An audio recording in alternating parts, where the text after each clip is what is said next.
Bonjour, nous sommes les gentilshommes. Salut Connie, salut Dan. Yo. Salut Dan, salut Pascal. Ça va. Bienvenue chers auditrices et auditeurs dans ce podcast qui s'interroge sur les relations amoureuses. Tous les jeudis, nous recevons une nouvelle invitée à qui nous posons des questions sur un sujet, des questions que parfois on est nombreux et nombreux à se poser dans notre coin. Ces questions, c'est l'occasion d'un échange de points de vue, d'un partage et d'une ouverture au dialogue. Vous pouvez retrouver tous nos épisodes sur www.lesgentilhommes.fr. Vous pouvez communiquer avec nous sur Instagram ou en vous inscrivant à notre newsletter et vous pouvez nous soutenir si vous le souhaitez en partageant les épisodes qui vous plaisent auprès de votre entourage et c'est l'occasion souvent de créer une discussion. Vous pouvez aussi nous mettre 5 étoiles sur l'application de podcast avec laquelle vous nous écoutez et vous pouvez évidemment laisser un commentaire. Ça, c'est génial si vous laissez un commentaire. Un gentil commentaire. Un commentaire méchant si vous avez envie. Ou si vous avez envie. Soyez libre de dire ce que vous voulez, mais ça peut nous aider à être plus visible. Et vous pouvez, si vous le souhaitez, participer à notre Tipeee. C'est quoi le Tipeee ? Eh bien, le Tipeee, ça vous permet de participer à l'aventure un peu avec nous, de participer au développement. Faire partie de l'équipe. De la team. Tu y vas un petit peu fort, mais oui, quand même un petit peu. Quand même un peu. Ça reste commerciaux, hein. Voilà, de montrer que vous adhérez un peu à nos valeurs. Vous pouvez faire un don sur Tipeee, donc c'est un don ponctuel ou un don récurrent. Le don récurrent est une magnifique preuve d'engagement et évidemment, il nous fait beaucoup, beaucoup de plaisir, mais il nous donne beaucoup de plaisir. Tiens. Ça commence bien. Ouais, ça commence bien cet épisode dit. Et donc voilà, ça nous permet de donner plus de temps au podcast, de s'engager pour partir en région, pour faire des illustrations, plein de choses. Et il y a des contreparties. Exactement. Alors, il faut savoir quand vous devenez tipeur, vous recevez l'épisode en exclusivité un jour avant. Donc ça, c'est déjà le premier truc qui est incroyable. Et le deuxième, c'est que vous avez du contenu exclusif. Vous recevez donc notre newsletter avec des petits bonus qu'on va enregistrer d'ailleurs tout à l'heure. Tout à fait. Donc voilà. Donc si vous voulez vraiment avoir ces insights un peu exclusifs des gentilshommes, devenez tipeur. Ça commence à 1 euro et ça va jusqu'à 10 000 euros. Donc c'est un peu comme vous le souhaitez. Oui, 10 000 euros, ça fait le porte-clés pour la Porsche, c'est ça, Dan ? Voilà. Non, ça fait même plus, j'ai regardé. Je pense qu'à 10 000 euros, on est pas mal. Hein. Pour un petit modèle d'occasion, il faut juste la repeindre en orange, on a dit. Ouais, c'est ça. C'est ça. Orange, la couleur des gentilshommes. Très bien. Et évidemment, le lien est dans le description. Le lien est dans la description. Le lien de la Porsche. Très bien. Aujourd'hui, nous allons recevoir Valentine. Salut Valentine. Salut. Alors, Valentine. Dis-nous qui es-tu ? Je m'appelle Valentine, j'ai 30 ans, j'habite à Paris et je suis célibataire depuis quelques mois. 4 mois. Alors, tu allais te marier et puis non. Exactement. Qu'est-ce qui s'est passé ? Alors d'abord, il y a eu le Covid, donc qui a décalé le mariage. Donc C'était la première raison. Et la deuxième raison, quelques mois après, c'était qu'on s'est séparés parce qu'on n'allait plus dans la même direction. Ah. Ok. Bon, quelle était cette direction ? On refait l'histoire. Faisons l'histoire avant. Disons quoi, Dan. Exactement. Eh bien, raconte-nous un peu le début de cette histoire de mariage. Ça commence avec qui, comment, pourquoi Alors, on était en couple depuis 3 ans à peu près. Et on a toujours parlé mariage en mode ça allait être ce qu'on voulait faire, quoi, notre objectif de vie. Dès le début, quoi. Assez vite, assez rapidement, mais plutôt qu'on allait se marier un jour si ça continuait bien, quoi. Pas qu'on allait se marier ensemble, mais qu'on allait se marier un jour, tous les deux on voulait se marier. Et en fait, petit à petit, on a un peu été pris dans le truc de... on s'est mis ensemble à 25 ans, 27 ans c'est pas mal pour se fiancer, 30 ans pour se marier, 31, 32 pour avoir un enfant, en même temps pour acheter. Donc c'était vraiment des cases à cocher et qu'on allait cocher tranquillement en se disant que c'était ce qu'on voulait vraiment. Ouais. C'est une planification qui était de votre fait ou c'est parce qu'il y avait un peu de pression de l'entourage ou il y avait un truc social Il n'y avait pas du tout de pression de l'entourage, mais je pense qu'on se la mettait nous-mêmes parce que moi j'ai une grande famille, ils sont quasiment tous mariés avec des enfants, schéma vraiment classique.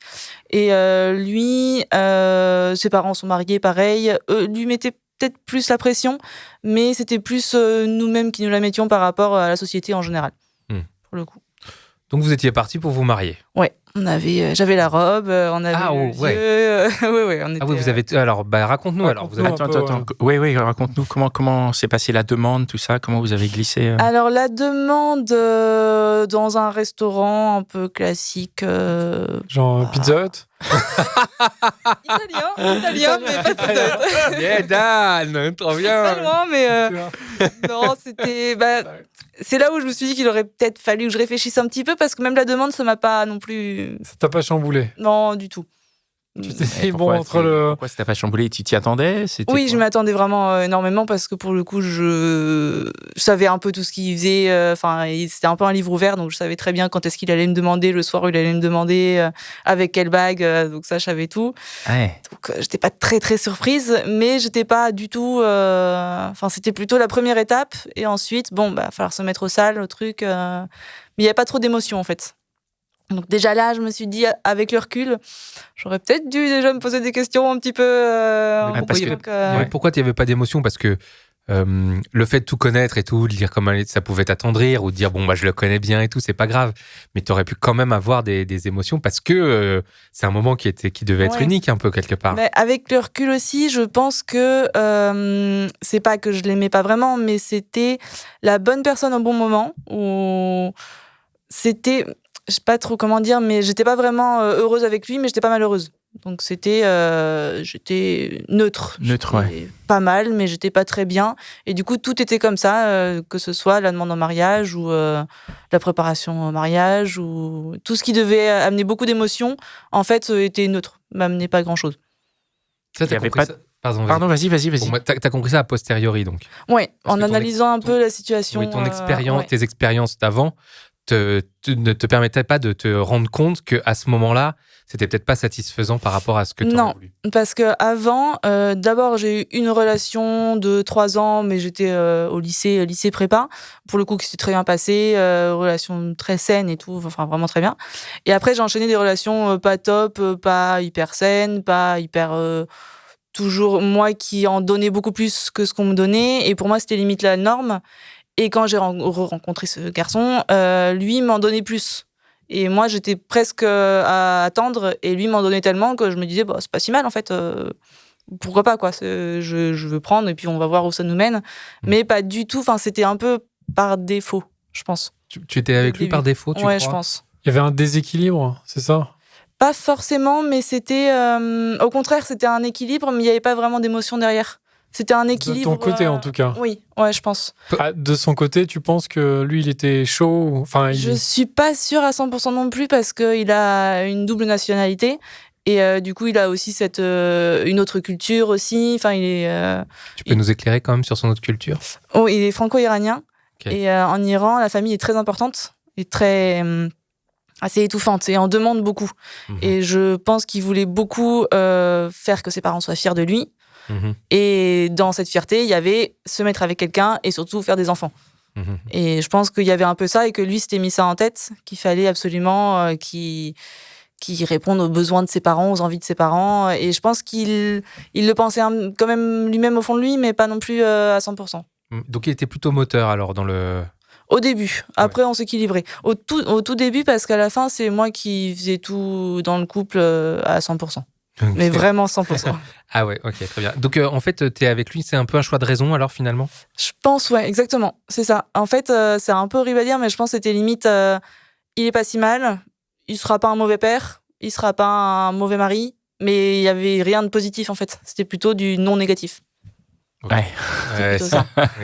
Et ça résulte de plusieurs relations tu disais pas terribles. Ouais, je pense. À la fac, en prépa. Ouais, école. Prépa, école, ouais. École, même début à Paris. Et où t'es tombé sur des mecs pas cool, quoi.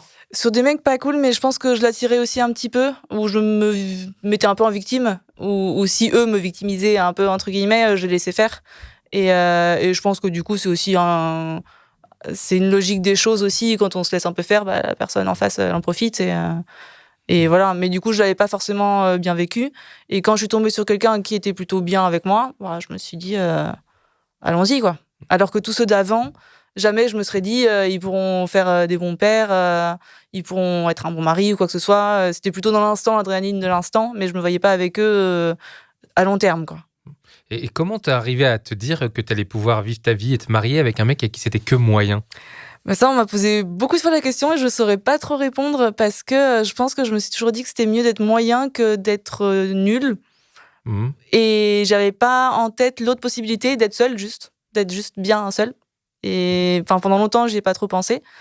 Et je pense qu'aussi, on a un peu ce truc de quand on est jeune, enfin, surtout les filles, on nous fait un peu le prince charmant et tout, voilà, qui est parfait, enfin, voilà.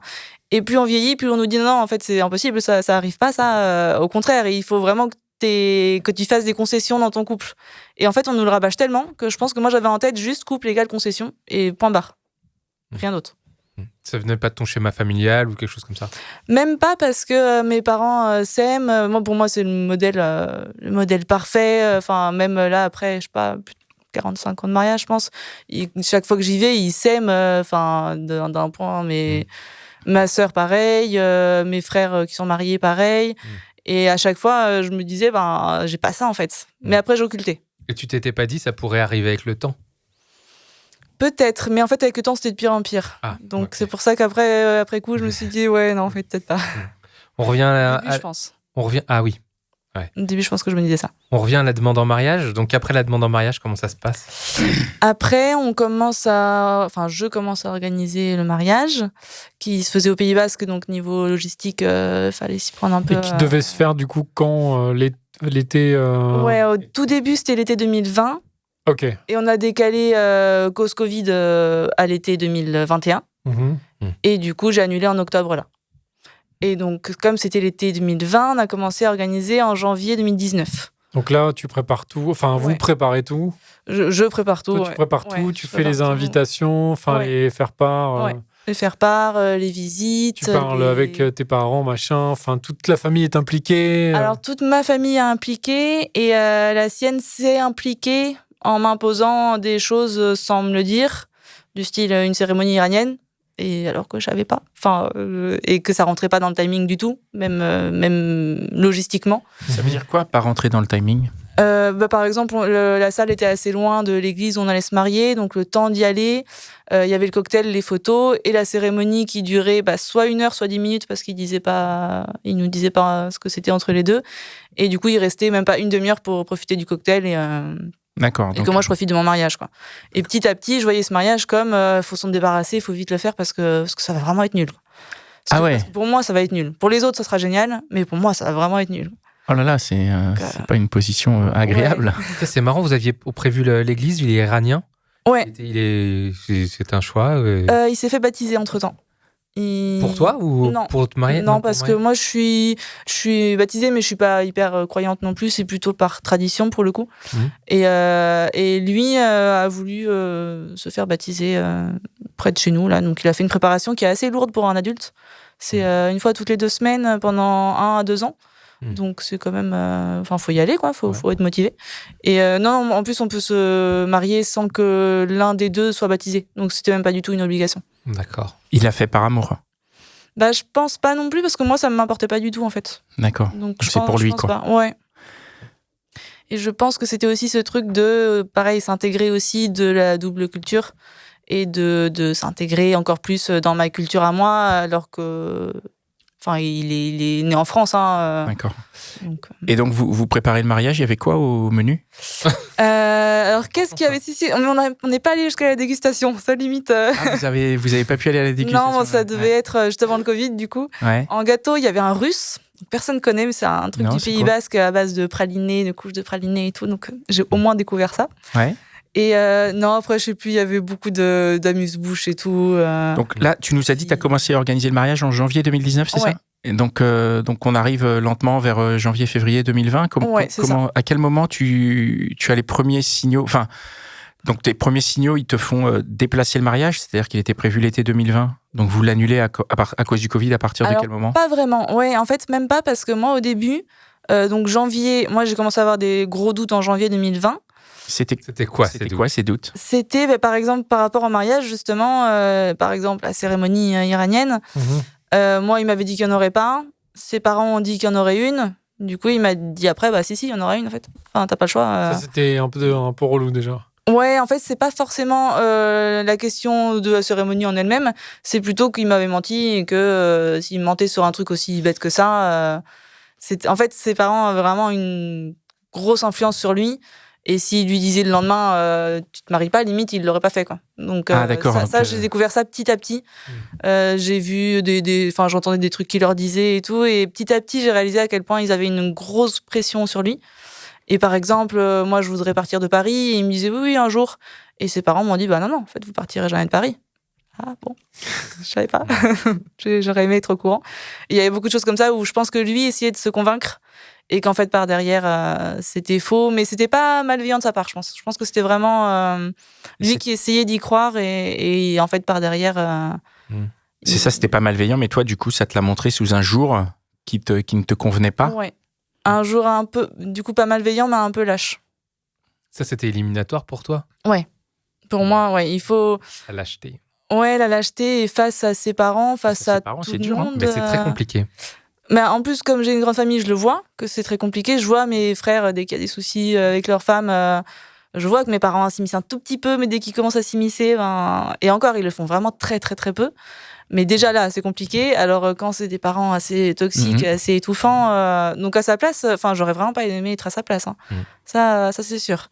Mais il m'a jamais défendu une seule fois. Donc, quand on va se marier avec la personne et que la mère insulte limite la personne, on dit des petits trucs quand même. C'est terrible. Ok, donc ça, c'est les premiers doutes qui apparaissent en janvier 2020, qui sont révélés par la préparation du mariage. Ouais, je me demande si dans les autres préparations, si cet élément-là, la préparation du mariage, c'est important dans le couple, en fait. Effectivement, j'imagine que tu n'es pas la seule qui, au moment de préparer son mariage, voit son conjoint sous un autre angle. Ouais, non, tout à fait. Mais en fait, moi, ça m'a montré des choses qui existaient déjà et que j'avais pas vues. Ah, d'accord. Alors que pour beaucoup d'autres, je pense que c'est juste la pression qui fait péter des câbles parfois et s'engueuler. Mais si ça marche, c'est pas parce que c'est des nouvelles choses qui ressortent. C'est en général, il y a toujours des tensions pour préparer un mariage, mais de la logistique, des trucs comme ça, où les gens s'énervent, pas forcément sur le fond même du couple. D'accord. C'est ce que j'ai vu. En général, c'est surtout sur les placements de table, ce genre de choses où ils s'engueulent. Et ensuite, voilà. C'est pas sur les mensonges depuis 2 ans, sur en fait, tu veux pas partir de Paris. Enfin, nous, ça a amené des questions encore plus profondes qu'on s'était déjà posées, mais là, qui étaient un peu plus concrètes, du coup. Et comment ça a évolué? Donc, ces premiers doutes en janvier, il y a eu quoi ensuite? Il y a eu le confinement. Ouais. Donc, vous étiez confinés ensemble? Ouais, on était confinés ensemble, mais ça s'est très bien passé. Et limite, justement, ça s'est, je ne vais pas dire tellement bien passé, mais en fait, j'ai réalisé qu'on était des colocs et qu'on n'avait pas du tout le même rythme, et ni en confinement, ni hors confinement. Et moi, je me lève très tôt, lui, il se couche tard. Du coup, déjà, on se croisait ni le matin, ni le soir tard. Lui, il déjeunait avant moi après, mais en confinement, alors qu'on habitait ensemble. Donc, je me disais, bon... Donc, vous déjeuniez pas du tout ensemble? Non. Pas du tout? Non, du tout. Vous étiez confinés dans un petit appart? Ouais, 35 mètres carrés. Ah oui, donc pas un... Ouais. Non, on se croisait quand même. Il y a 2 pièces. Ouais, tu le voyais quand même. Ouais, je le voyais, mais c'est pour ça qu'on était des colocs. On s'entendait bien, mais rien d'autre. Donc là, ça a vraiment mis un coup... Ouais, parce que, pareil, je me disais pas, il y a eu telle engueulade, c'est horrible, et je remets tout en question. C'était plutôt vraiment sur la longueur. Mais après ça, on pourrait se dire que du coup, je voulais décaler encore plus raison Covid. En fait, c'est l'inverse. J'ai essayé de garder quand même le mariage, même en tout petit comité, parce que je voulais m'en débarrasser, en fait. Je voulais qu'on passe à autre chose et que, voilà, je voulais pas encore y penser un an de plus.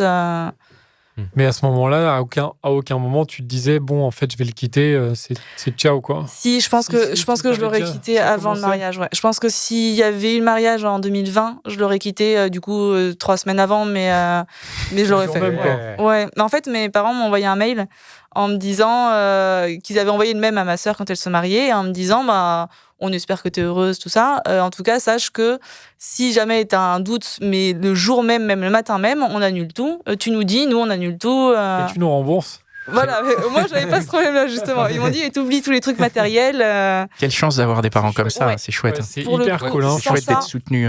Mais déjà qu'ils posent cette question-là, Oui. Moi, mes parents m'ont pas envoyé ce mail-là. Et parce que on va rebondir, parce que moi, j'ai une expérience de mariage aussi. Mais je suis allé jusqu'au bout. Déjà, tes parents t'envoient cette question, te posent cette question, te disent ça, pardon. Est-ce que ça veut pas dire qu'ils sentaient quelque chose? J'ai su il y a une semaine, en allant chez eux, sachant que j'ai une grande famille, donc je suis très rarement seule avec eux. Et là, j'étais pour la première fois depuis 5 ou 6 ans, vraiment seule, tout un week-end avec mes parents. Et du coup, le rhum un peu aidant aussi, ma mère m'a dit plein de trucs que je soupçonnais pas du tout. Du style, eux, ils ont un bateau, ils vivent sur leur bateau vers le Mexique et tout, de janvier à mai chaque année. Donc là, janvier dernier, ils y étaient. C'est cool. Tu veux pas nous prêter tes parents? Je voulais y aller cette année, mais du coup, ils sont pas retournés. Attends, elle est encore mariable, hein. Je plaisante. Mais le bateau, là, ils peuvent pas y aller. Donc, Tant pis alors. cette année, c'est un peu moins bien. Donc Et continue. du coup, je les avais eu, je crois, sur Skype ou un truc comme ça, sûrement 10 minutes, un quart d'heure, un truc du style. Et ils m'ont dit, en fait, on a senti qu'il y avait un truc. Alors que pour moi, c'était le tout début où moi, je commençais à avoir des doutes. Et on a senti qu'il y avait un truc et on a regardé les billets Mexique-Paris pour venir. Si demain, tu nous disais ça va pas, pour qu'on vienne, en fait. Et mes parents sont assez pudiques niveau sentiments. Ils sont cool quand même. Hein. Ouais, mais ils sont très, très pudiques. Très, Ouais. Il a fallu du rhum pour qu'ils me disent ça. Alors que moi, au contraire, quand je me suis séparée, je me suis dit, est-ce qu'on va me juger? Est-ce qu'ils vont quand même me dire, voilà, on a mis 5 000 € dans ce mariage? Enfin... Et pas du tout. Et ça a un truc qui m'a énormément aidé. Vraiment beaucoup. On se rend pas compte à quel point nos parents voient des trucs sur nous. Hein. Ouais. Faut vieillir pour s'en rendre compte, c'est étonnant. Hein. Ouais. Ah ouais, non, complètement. Du coup, ça t'a libéré? De leur dire? Ouais, de recevoir ce mail. Alors, truc très bizarre, j'ai reçu ce mail le soir où on est allé voir le spectacle de Bérangère Krief. Sur l'amour? Ouais. Ça a dû t'aider? Eh ben oui, parce qu'elle parle de l'annulation de son mariage, du coup, et je savais pas du tout qu'elle parlait de ça. Donc j'avais le mail plus ça. Donc, là, tu dis où? Il y a ouais, des ça signes, fait là. beaucoup de coïncidences quand même. Bon, donc oui, ça m'a fait un peu un petit truc. Pour réfléchir. Quoi. Ouais, voilà. Je pense que je voulais pas réfléchir et que ça m'a fait pas mal réfléchir à la situation. Et à quoi t'as réfléchi? Qu'est-ce qui s'est passé? Je me demandais plutôt les raisons pour lesquelles je me mariais, en fait. Quelles étaient les vraies raisons Et en fait, il n'y en avait pas vraiment. C'était la case à cocher pour ensuite me dire que la suite logique, ce serait d'avoir une famille. Et je pense que je voulais surtout fonder une famille. Et c'est tout. Enfin, pas forcément avec la bonne personne, du coup. Et... C'était la case à cocher indépendamment de la personne avec qui tu la coches. Exactement. Ouais. 30 ans, j'adore avoir 30 ans. Pour moi, j'avais trop hâte d'avoir 30 ans. Donc, 30 ans, mariage. Enfin, pour moi, c'était limite beau, quoi. Le mariage n'était pas une continuité ou de la relation amoureuse que vous aviez? Pour moi, à cette époque, non. Et aujourd'hui, ça doit l'être. Aujourd'hui, pour moi, c'est plutôt une continuité et même une suite logique. Juste une célébration de l'amour de deux personnes et pas du tout un truc, une étape cruciale, quoi. Aujourd'hui, je sais que si je me marie pas, c'est pas très grave. Je peux rester avec quelqu'un, s'il a pas envie de se marier, par exemple, ce sera pas une obligation, quoi. D'accord. Je mettrai pas la pression. Ouais. Est-ce que à un moment, t'en as parlé avec ton ex? Enfin, ou t'as essayé, je sais pas, d'amener le sujet, genre, bon, écoute, là, t'as bien vu que le confinement, ça se passait pas bien, ou je sais pas, en fait. Non, j'en ai beaucoup parlé. Notamment avec la préparation au mariage, et lui-même me disait oui, j'ai un problème avec mes parents, je vais essayer de changer, mais en fait pas du tout. Et je pense qu'ils avaient une telle influence sur lui, ils avaient 30 ans d'influence sur lui et moi 5 ans, donc je pense qu'il essayait vraiment, hein, mais quand il y a des gens qui tous les jours disent tu nous dois tout, on a tout fait pour toi et tout, au bout de 30 ans c'est vraiment je pense que c'est intégré en soi, quoi. Et il le savait, hein, il me l'a dit plusieurs fois, je sais que c'est pas normal, que la situation est pas normale, que je te mens trop. Oui, mais bon, si ça change pas... Donc, il y a eu des si alors à un moment. À quel moment t'en arrives aux ultimatums? Moi, je crois beaucoup aux paroles, mais au bout d'un moment, il me faut des actes quand même. Mais souvent, il me disait non, ça va quand même changer, donc... chaque fois, je redonnais une nouvelle chance parce qu'on s'engueulait pas. C'était... Ma mère m'avait dit après coup, en fait, quand t'étais avec lui, t'étais ni contente ni pas contente, t'étais rien. Là, c'était ça. J'étais rien. Ouais, parce que vous aviez pas une mauvaise relation. Non, voilà, c'est ça. On n'avait pas une mauvaise relation, donc en soi, ça pouvait. Donc en fait, c'est compliqué, ouais, parce que c'est pas le truc où tu t'engueules, machin, où tu te dis je déteste, machin. C'est juste plat, quoi. Ouais, voilà. Il n'y avait pas d'émotion ni dans un sens ni dans l'autre. Ouais. Mais aussi, je pensais, c'est un peu tout qu'on va dire, mais au côté matériel aussi. J'ai pas de famille à Paris, l'appart coûte cher, j'avais pas envie de redéménager, je gagne pas non plus énormément. Bon, après, je me suis dit, on va mettre un peu ça de côté quand même. Et petit à petit, je parlais beaucoup avec ma sœur aussi, je suis très très proche de ma sœur, et qui elle a 3 enfants, pardon, 3 enfants, un mari adorable, un peu la famille un peu parfaite et tout. Et plusieurs fois, j'en ai parlé. Pareil, on est assez pudique, donc j'en parlais un peu entre les lignes. Et à un moment, elle m'a dit, mais tu fous quoi là en fait tu te vois encore dans 5 ans, plusieurs années là, avec une famille que tu détestes, qui s'occuperont de tes enfants, mais du coup, tu leur feras pas confiance. Tu sais pas comment réagira ton copain. Et est-ce que tu te vois comme ça toute ta vie? Projette-toi à 5 ans, 10 ans, 15 ans, s'il veut jamais partir de Paris. Une fois que vous avez un enfant, tu seras coincé. Et ouais, moi j'étais là, oui, c'est vrai. Oui. Du coup, je réagissais pas trop, mais ça moulinait énormément quand même dans ma tête, quoi. Mhm. Et à un moment, pareil, elle m'avait redit un truc comme ça. Et ce que j'ai fait, c'est que j'ai pris un super hôtel dans Paris et je suis partie pendant 2 nuits dans cet hôtel, trop bien. Et j'ai écrit une très très longue lettre à mon ex en lui posant, une lettre vraiment très très neutre, très ni agressive ni. Et au moment où vous étiez encore ensemble, hein. Oui, ouais, à ce moment-là, on était encore ensemble. D'accord. Et j'étais au contraire en lui disant que fallait peut-être se poser les bonnes questions. Et du coup, je lui posais les questions. Je lui ai vraiment fait plein de questions. Par exemple, j'avais passé des entretiens pour partir de Paris et qui finalement ont pas été positifs. Mais je lui ai dit, j'ai passé ces entretiens, il le savait pas. Si j'avais été prise, moi, je serais partie. Mais du coup, est-ce que tu m'aurais suivi? Ou plein de trucs comme ça. Plein de trucs vraiment très factuels. Est-ce que tu accepteras que je m'entendrai jamais avec ta mère, qu'elle me détestera toute sa vie? Et inversement, à quel point ce sera problématique pour toi? Ce genre de choses. Et il m'a appelé directement, donc moi je m'étais mise en mode avion parce que je savais qu'il allait le faire alors que j'avais demandé 2 jours de réflexion. Il m'a appelé directement en me laissant un message en me disant que non, c'était moi, absolument, machin et tout. Et je lui ai dit, dans ce cas, de toute façon, moi j'ai mes nuits d'hôtel, donc je vais profiter du week-end. Et toi, profites-en pour justement te poser bien. Tu relis le message quand même parce que là t'es un peu à chaud. Et je pense que c'est des questions vraiment importantes. Et là, de toute façon, ça va changer soit d'un côté, soit de l'autre quand je reviendrai. Et quand je suis revenue le dimanche, du coup, il avait fait ses valises. Donc moi. Ah. Et c'est comme ça que ça s'est terminé. Ouais. Twist.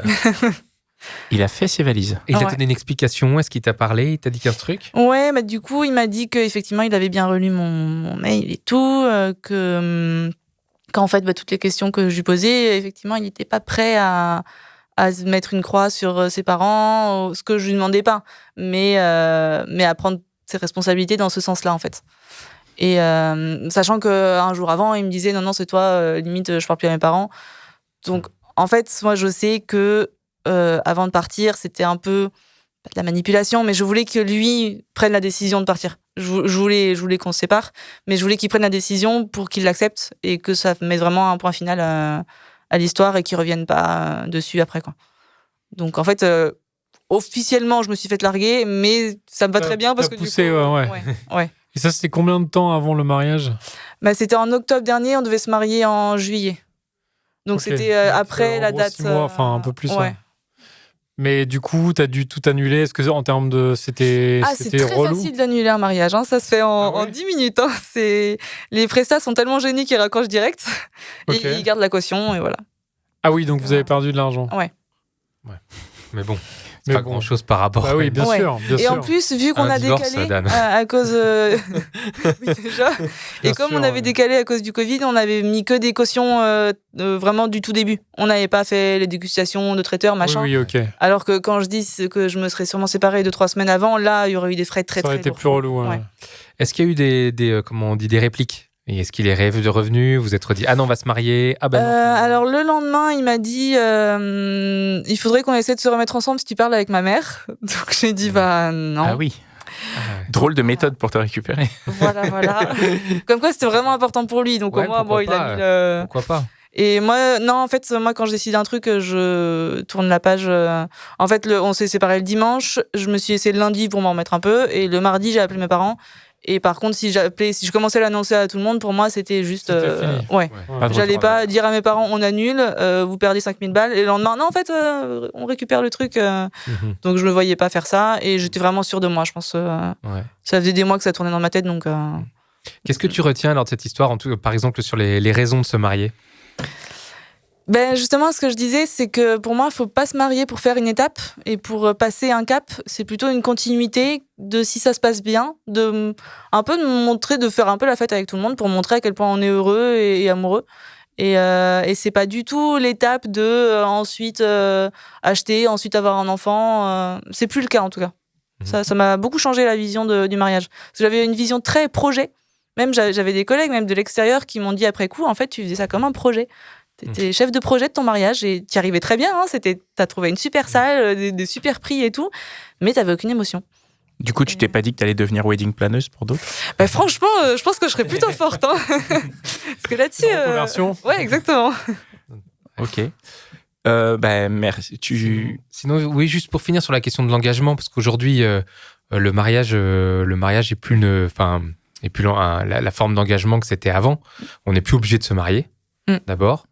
Est-ce que parce que derrière le mariage, moi quand je me suis marié, dans un message sur 3, il y avait. Toi connu, c'était il y a hyper longtemps. Non mais ça n'a pas changé. Dans un message sur 3 du mariage, c'est bravo, c'est pour quand le bébé ou un truc comme ça, tu vois. Et aujourd'hui, quand tu te projettes dans un engagement avec quelqu'un, est-ce que le fait d'avoir des enfants et le fait de se marier, c'est deux engagements distincts et deux engagements que tu peux envisager? Et quelle serait la différence entre les deux? Alors, je pense que le mariage, ce serait un plus. Si je suis avec quelqu'un qui a envie de se marier, super. Mais je le ferai que si vraiment la personne a aussi envie et pas du tout en mode le truc chiant à faire pour faire l'étape. Et pour moi, avoir un enfant maintenant, c'est carrément l'inverse de ce que je pensais avant. C'est qu'il faut que je sois assez soudée et que j'aime assez la personne pour pouvoir faire un enfant avec lui. Après, j'ai 30 ans, mais à 35, peut-être que je dirais pas ça. Mais pour l'instant, je me vois pas faire un enfant avec quelqu'un que juste j'apprécie comme ça. Et pendant longtemps, je me suis dit, l'amour, c'est sûrement les concessions, c'est d'être un peu tranquille et tout. Mais en fait, maintenant, je me dis que je veux pas ça. Je me mettrai pas avec quelqu'un avec qui ce sera juste bof. Et ce sera du coup sûrement plus compliqué de trouver quelqu'un, c'est sûr. Mais du coup, je garde ça en tête et je me dis que je pourrais être célibataire pendant très longtemps, mais il me faut la personne qui me fait ressentir quelque chose. Cette histoire a changé ta vision de l'amour. Ouais, complètement, à 100%. Ok. Ouais. Et du coup, maintenant, tu es dans un objectif là où tu te dis, bon, je vais me remettre avec quelqu'un, ou là, juste, tu te dis, bon, les prochaines années, je vais me faire plaisir, je vais choper plein de mecs. Alors, je suis ouverte à tout.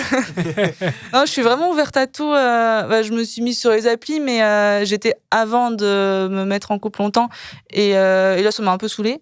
Mais j'ai quand même rencontré 2-3 mecs. Et pour le coup, c'est un peu ce que je disais tout à l'heure aussi, c'est que avant de me mettre avec ce mec, j'attirais des relations pas top. Et là, les seuls que j'ai rencontrés sont super cool, super respectueux, super sympas. Et comme je ne prends pas du tout la tête, je suis pas à me dire est-ce que je leur écris, et je pense que ça se ressent aussi. J'écris spontanément. Si j'ai pas envie d'écrire pendant une semaine, je le fais pas. Et si j'ai envie d'écrire 3 minutes après, je le fais. Mais du coup, je suis plutôt dans la spontanéité en me disant, s'il répond pas, tant pis. Et puis voilà. Pas du tout. Ok, donc t'envisages en tout cas les prochains mois déjà avec sérénité. Ouais, c'est plus. J'essaie de me concentrer sur moi, mais s'il y a quelqu'un d'autre qui se rajoute, je suis ouverte aussi. Super. Écoute, c'est cool. Ouais, je suis plus posée, je pense, qu'avant où je posais beaucoup de questions. Donc finalement, une bonne expérience. Ouais, Au final, mariage qui ne s'est pas fait. Ouais, tout à fait. Merci beaucoup. Merci beaucoup. Merci à vous. Merci pour ce témoignage. Merci les gars pour cet épisode. Merci Mitch, merci Cynthia. Merci à la web radio Restless qui nous accueille, Pierre et Ben. Merci à vous qui allez partager cet épisode, qui allez mettre 5 étoiles sur une appli de podcast et qui allez mettre 100 € sur Tipeee. Merci à vous. Commentaire sympa et 100 € sur Tipeee. Merci, merci à vous et rendez-vous dans un prochain épisode. Ciao. Ciao.